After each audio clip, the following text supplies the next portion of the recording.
नमस्कार मित्रों, मैं आज आपके सामने पैरामीटर ऑफ लॉ के इस एपिसोड में सोशल जस्टिस, सामाजिक न्याय के संबंध में बतलाने जा रहा हूँ।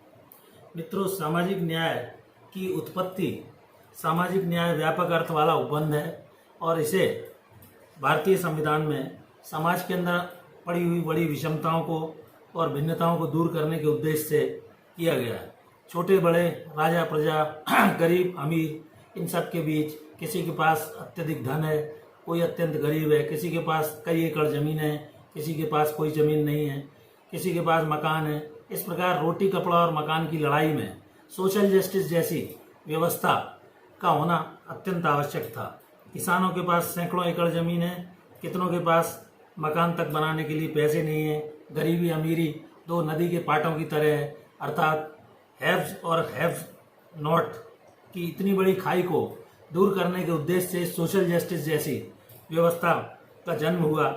गरीबी अमीरी नदी के दो पाटों की तरह होते हैं और इस प्रकार यह अलगाव, ईर्ष्या, द्वेष तथा जलन और वैमनस्य को जन्म देता है। एक व्यक्ति अपने भाग्य को कोसता है तो दूसरा भाग्य को बलशाली मानते हुए गरीबों तथा निम्न स्तर के व्यक्तियों को शोषित करता है। इस प्रकार ऐसे संघर्ष को कैसे दूर किया जाए, इस विचार मंथन के आधार पर ही सोशल जस्टिस अर्थात सामाजिक न्याय का जन्म हुआ। सामाजिक न्याय में संपदाओं का वितरण इस प्रकार किया गया कि सुख शांति से डिवीजन ऑफ लेबर के अनुसार हर व्यक्ति का जीवन सामान्य ढंग से व्यतीत हो। सामाजिक न्याय के सिद्धांतों का औचित्य इस बात पर निर्भर करता है कि समान दावे का सिद्धांत सहज और प्राकृतिक हो। सामाजिक न्याय का सर्वप्रथम कार्य यह है कि समाज के मूल ढांचों में बिखरी हुई इन विषमताओं को दूर किया जा सके। सामाजिक व्यवस्था के अनुसार मुख्य रूप से प्रथम दृष्टया सामाजिक न्याय की अवधारणा एक मानक के रूप में है, जिसमें किस प्रकार मौलिक अधिकार और कर्तव्य निर्धारित किए जाएं तथा सामाजिक न्याय से तात्पर्य ऐसे न्याय से है कि प्रत्येक व्यक्ति को सही ढंग से न्याय मिल सके, विचारों की स्वतंत्रता का उसका विधिक संरक्षण हो, अंतर चेतना की स्वतंत्रता हो। सामाजिक न्याय का सिद्धांत इस विचार में निहित है कि सामान्यतः अच्छे जीवन के लिए अत्यावश्यक मानवीय और अचेतन संपदा के रूप में उसकी मानवीय दशा में सुधार हो, उसके जीवन की आवश्यकता रोटी कपड़ा और मकान, मानव जीवन, स्वास्थ्य, भोजन, मकान आदि सभी प्रकार की उसके मनोरंजन की, उसके स्वास्थ्य की व्यवस्थाएं की जावे। सामाजिक न्याय के सिद्धांत का दूसरा पहलू यह है कि विभेदहीनता तथा नियम संगति के सिद्धांत में आने वाली विभेदहीनता किस प्रकार दूर की जावे। इस प्रकार आवश्यकता के अनुसार सामाजिक न्याय की अवधारणा को बताया गया है। जयप्रकाश नारायण जी के शब्दों में यह कहा गया है कि सर्वोदय अर्थात सब व्यक्तियों की उन्नति हो तथा सर्वोदय अर्थात सामाजिक न्याय में बौद्धिक, शैक्षणिक, आध्यात्मिक, सामाजिक, राजनीतिक, आर्थिक, सांस्कृतिक और वैचारिक जो भी विषय हैं उन सब में सामाजिक क्रांति आए तथा संपूर्ण सामाजिक ढांचे के अंदर और बाहर सभी लोगों को सुखी जीवन जीने का अवसर प्राप्त हो। व्यक्ति और सामाजिक संस्थाओं के द्वारा महात्मा गांधी के शब्दों में सामाजिक न्याय का जीवन दर्शन है। कुछ अमीर लोगों को जिनके हाथों में राष्ट्र की संपत्ति का बहुत बड़ा भाग केंद्रित है, उन्हें थोड़ा नीचे लाया जाए तथा करोड़ों भूखे तथा नंगे लोगों को ऊपर उठाने का प्रयास किया जाए। सामाजिक न्याय के सिद्धांत को न्यायमूर्ति वी.के. कृष्णा अय्यर के अनुसार सामाजिक न्याय से संबंधित दृष्टिकोण यह है कि सामाजिक विषमता को समाज में मिटाया जाए और समाज में बहुमत में श्रमिक वर्ग की अधीनस्था को समाप्त किया जाए। पंडित जवाहरलाल नेहरू के शब्दों में इस सामाजिक न्याय का उद्देश्य एक नवीन संविधान द्वारा भारत को स्वाधीनता दिलाई जाए, जिसमें भूख से विलख रहे लोगों को भरपूर रोटी मिले, उन्हें न्याय प्राप्त हो। इस प्रकार संविधान के मूल प्रावधानों के अनुसार सामाजिक न्याय, जो कि कहीं भी परिभाषित नहीं है, लेकिन सामाजिक न्याय को ध्यान में रखते हुए बहुत ही महत्वपूर्ण लक्ष्यों को लेते हुए भारत के संविधान की रचना की गई।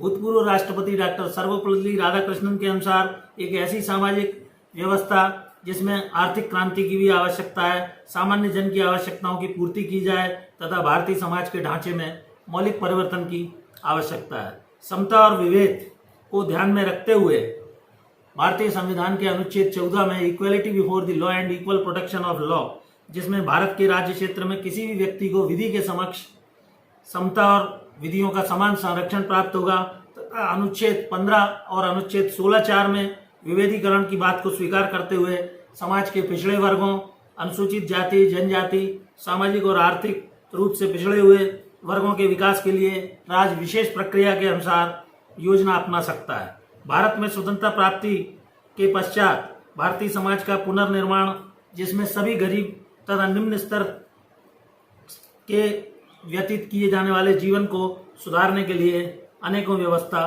की गई है।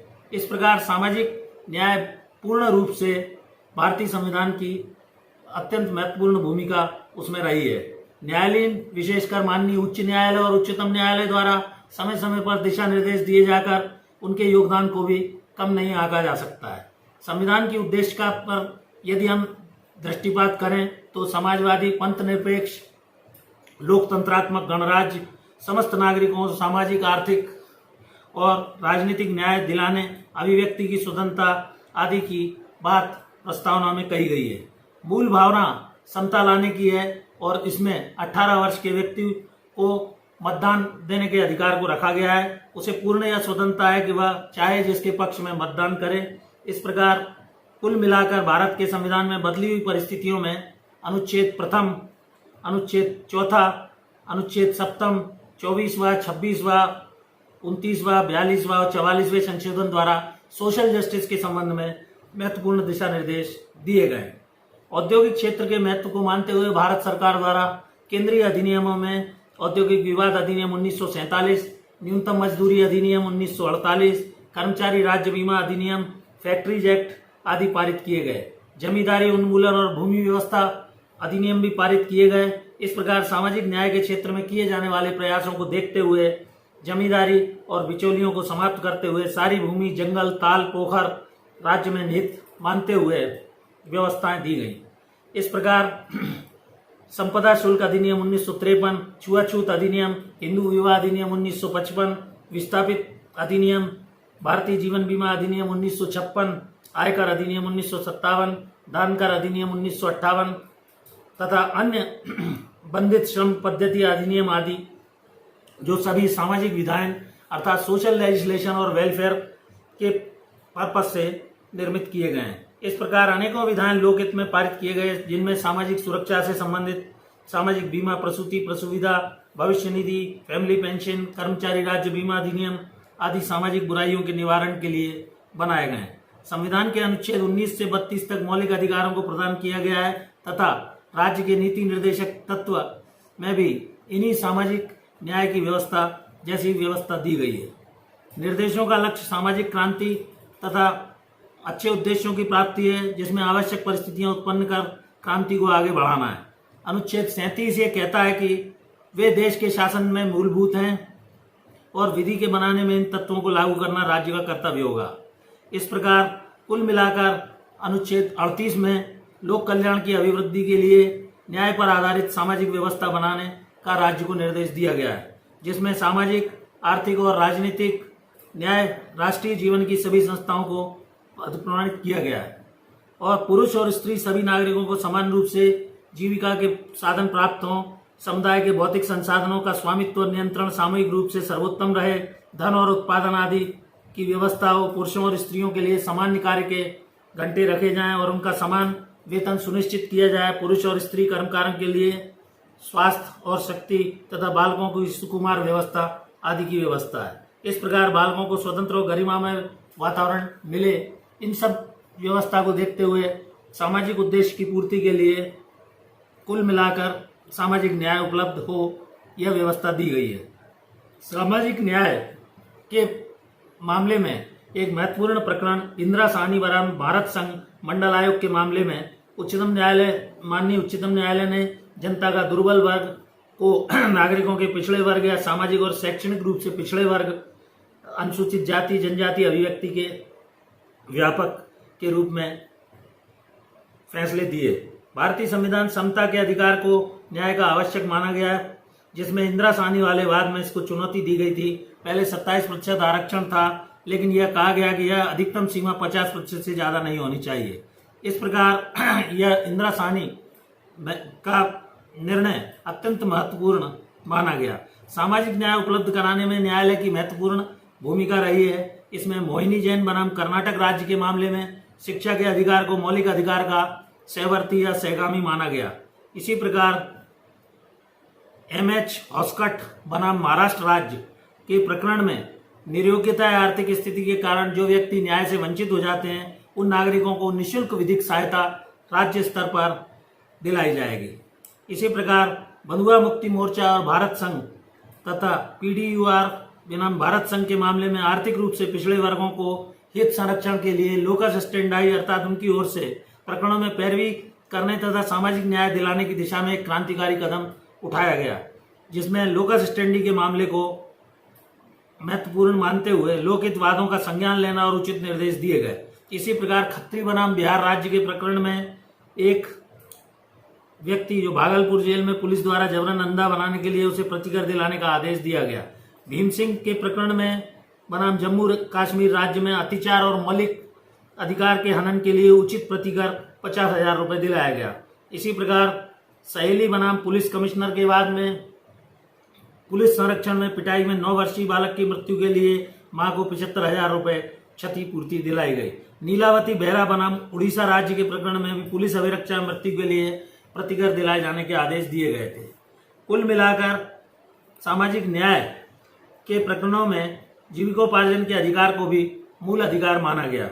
बंधुआ मुक्ति मोर्चा बनाम भारत संघ के राज्य में के वाद में यह कहा गया कि श्रम को बलात् श्रम का अशिष्ट रूप मानते हुए अवैध घोषित किया गया और 14 वर्ष से कम उम्र के बच्चों को निर्माण कार्य में नियोजन हेतु रखने पर अनुच्छेद 24 का उल्लंघन माना गया। इस प्रकार माननीय उच्चतम न्यायालय द्वारा अनुच्छेद 141 के तहत यह ठहराया गया द जजेस के, जहां पर माननीय उच्चतम न्यायालय द्वारा जो भी प्रकरणों में दिशा निर्देश तथा निर्देश दिए जाते हैं उनका पालन करना अत्यंत आवश्यक है। किसी भी मामले में पूर्ण न्याय करने की उच्चतम न्यायालय की शक्तियां अनुच्छेद 142 में उल्लेखित हैं। न्याय किया ही नहीं जाना चाहिए, बल्कि यह दिखाई देना चाहिए कि उस व्यक्ति के साथ न्याय किया गया। अनुच्छेद 142 भारतीय संविधान निर्णयों आदेशों के प्रवर्तन के निमित्त माननीय उच्चतम न्यायालय को शक्ति प्रदान करता है। उच्चतम न्यायालय को अपनी अधिकारिता का प्रयोग करते हुए ऐसी डिक्री पारित करने या आदेश करने के लिए प्राधिकृत किया गया है जो उसके समक्ष वाद या विषय के रूप में पूर्ण न्याय करने के लिए आवश्यक है। इस प्रकार कुल मिलाकर सामाजिक न्याय का उद्देश्य यह है कि समाज में फैली हुई विषमता, असमानता और भिन्नता दूर हो और हैव्स और हैव्स नॉट के बीच में पड़ी हुई खाई को संतुलन किया जाए और इक्विलिब्रियम स्थापित करते हुए ऐसे संघर्ष को किस प्रकार दूर किया जाए। यह सामाजिक न्याय समाज में मूल ढांचे में बिखरी हुई विषमताओं को दूर करने के लिए पूरे भारतीय संविधान में इन व्यवस्थाओं को दिया गया है, जिसे माननीय उच्चतम न्यायालय द्वारा अनेकों प्रकरणों में गाइडलाइन देकर राज्य को तथा केंद्र की सरकार को पालन करने के निर्देश दिए गए तथा संविधान के अंदर दी गई व्यवस्था के अनुसार सामाजिक न्याय पुराने समाज के आधारों को तोड़ते हुए शोषण के स्रोतों को समाप्त कर समाज में सामाजिक न्याय, हर प्रकार के न्याय की व्यवस्था देता है।